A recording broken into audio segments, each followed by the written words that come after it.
Hi everyone! In the previous video, we started to implement a few methods on the I/O trait. In particular, we found out that flatmap is one of the most important methods because it lets us combine I/Os sequentially and access the result from previous actions. However, flatmap doesn't scale because each call to flatmap adds a level of nesting and indentation, which makes the code difficult to read. The good news is Scala has a specific syntax for this particular use case. It's called for-comprehension. So I prepared a few slides to show you how it works. In Scala, as with many programming languages, we can use a for loop to iterate over one or more data structures. For example, here we use a for loop to calculate and print the arrays for all permutations of width and height. In Scala, a for loop is only a syntax for the method for each. Each arrow pointing to the left corresponds to a call to for each. This syntax is very convenient, but the only issue is that for each doesn't return a meaningful value, it returns unit. For example, if we want to calculate all the arrays and store them inside a list, we would need to use a mutating variable and update this variable on each iteration. It's feasible, but not particularly elegant. That's why Scala has another concept called for-comprehension. It's exactly the same syntax as a for loop, but there is an extra yield keyword after the last curly bracket. As you can see, for-comprehension returns a list without needing to mutate a variable anymore. So how does it work? When the compiler sees a yield keyword, it changes the way it translates the left arrows inside the loop. Instead of using for each, it calls the method flatmap. The only exception to this rule is the last arrow in the for-comprehension, which translates to map instead of flatmap. If we look at a longer example, we can see that the for-comprehension translates to flatmap, flatmap, flatmap, and then at the end, map. So it's a bit more complicated than for loops, but we get used to it fairly quickly. Now let's have a look at how we can use for-comprehension in the context of I/O. Here I wrote an I/O that prints a message on the console, then reads the line and assigns the result to a variable called name, then prints a message using name, and on the last step returns name. As you can see, a for-comprehension lets us create complex I/O by combining smaller ones together sequentially. And the nice thing about it is that we can use the result from previous I/Os in the computation of the next ones.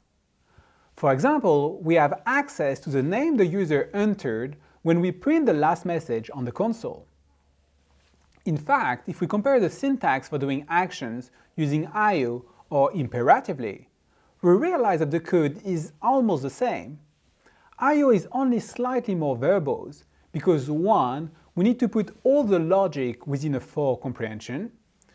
2. We need to be explicit when we discard the result of an action. And 3. We need to change the return type of each internal method to I/O. For example, readLine returns an I/O of string instead of a string. In summary, we saw that a for-comprehension is a for loop with an extra yield keyword at the end. It's a fantastic tool to simplify the creation of complex actions, and it works in other areas as well. We only need a type with map and flatmap methods with the appropriate signature. For example, the next chapter will see how to use for-comprehension to write complex error handling logic.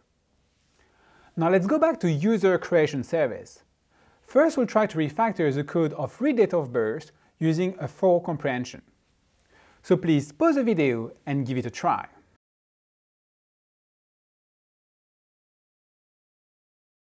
Cool, so let's start by writing a for loop, and we add a yield keyword at the end, and then we just copy paste the actions one by one. So we have write line, read line, and parse date of birth line.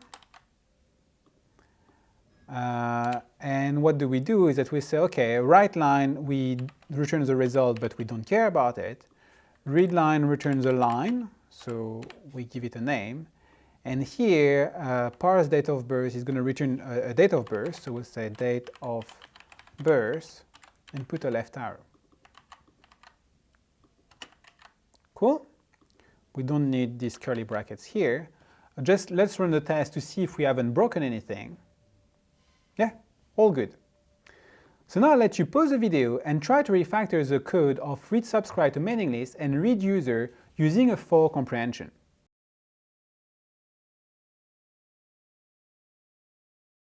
Okay, so let's refactor read subscribe to mailing list. The code is going to be very similar. So we'll do the for loop. We copy paste each action. So we know that write line returns unit. We don't care about the result. We discard it. Read line return a line. Then we want to get a yes, no, basically a Boolean. We call this function passing the line to it, and then at the end we yield the Boolean. Cool? So as we can see, the code is slightly more verbose with a for comprehension, but it reads extremely well. And really where it pays off is for read user, where we start to have like many actions together. So actually for read user, it might make more sense to roll back the logic we had before, like this, and just replace it like that. So instead of having this IO constructor, we'll say for and a yield keyword at the end, where we'll yield a user. We don't need all this variable value anymore. We can also remove unsafe run from all the lines.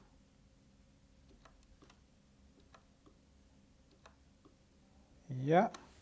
Every time we add an equal, now is a left arrow, except for this one here, because here we're just creating a user, we're not executing any action.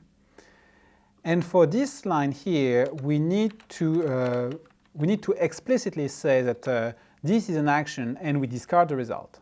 I must have been too aggressive with refactoring, so this will be clock.now. Cool. So let's run the test to check that everything is still good. Yes, everything works. Cool, so as you can see, for comprehension scaled perfectly well. It's just as simple to combine 2 actions as it is to combine 3 or 10 actions together, which is great because it offers a consistent syntax.